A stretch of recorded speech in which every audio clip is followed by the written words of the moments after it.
Wow. So, Send Help was a really good film. I thoroughly enjoyed it. I'd probably give it an 8 out of 10.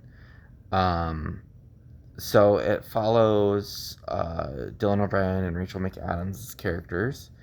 Dylan O'Brien's this kind of like new boss, very narcissistic, and Rachel McAdams is actually like this really awkward but awkward person, but really good worker. And she gets taken advantage of quite a bit in the workplace. And anyways, they somehow wind up getting stranded on an island, and chaos ensues. Now the film is kind of like advertised as a horror, and it was even when I looked it up on the website of the theater that I go to, it listed it as horror, but it's really more of like I would say a comedy slash thriller. Um, because there is a lot of comedy in the film. There's a lot of like really gross scenes, but they're in classical Sam Raimi style. They're like gross but funny. It's gross, but it'll make you laugh. There's a lot of it, even in the beginning of the film, like when before they get stranded on an island. There's a couple scenes that are just absolutely disgusting, but they're hilarious.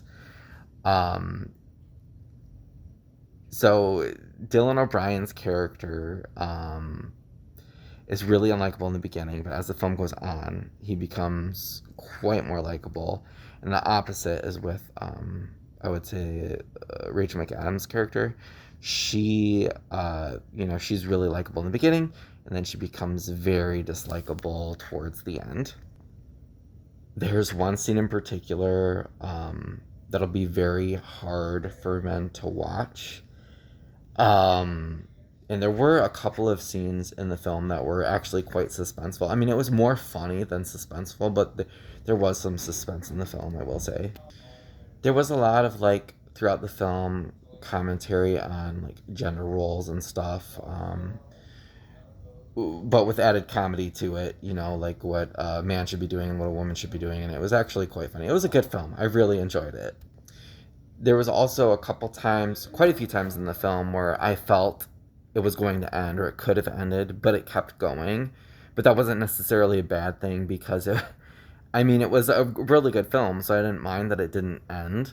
It almost overstayed its welcome, but not quite because, I mean, when you thought it was going to end and then it kept going, something even crazier happened. So it just got kind of crazier and crazier as the film went on. It actually started out almost like the person I was with said it was almost like a romantic comedy, because it starts out one way and it increasingly gets insane as the film goes on. It's really good.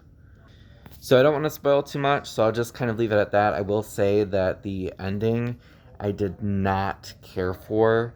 I mean, it was fitting for the film. It wasn't like a bad ending. I just personally wanted it to end a different way. But I mean, the ending itself was fine. I just yeah, I did not. You'll probably, if you watch the film, you'll probably understand what I'm talking about. I think most people will, but it was fitting for the film, and it was overall a really really good film. I highly recommend watching it in theaters while you can.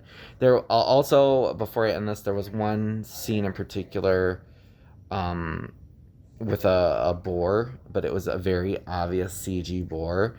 So that CG was like the only like really bad CG in the film. It looked pretty bad, but I mean, it didn't take me out of the experience too much because everything that was going on, I mean, you kind of understood what they were going for, even though it wasn't, it was clearly not a real boar. But yeah, 8 out of 10, highly recommend. Go watch it in theaters now.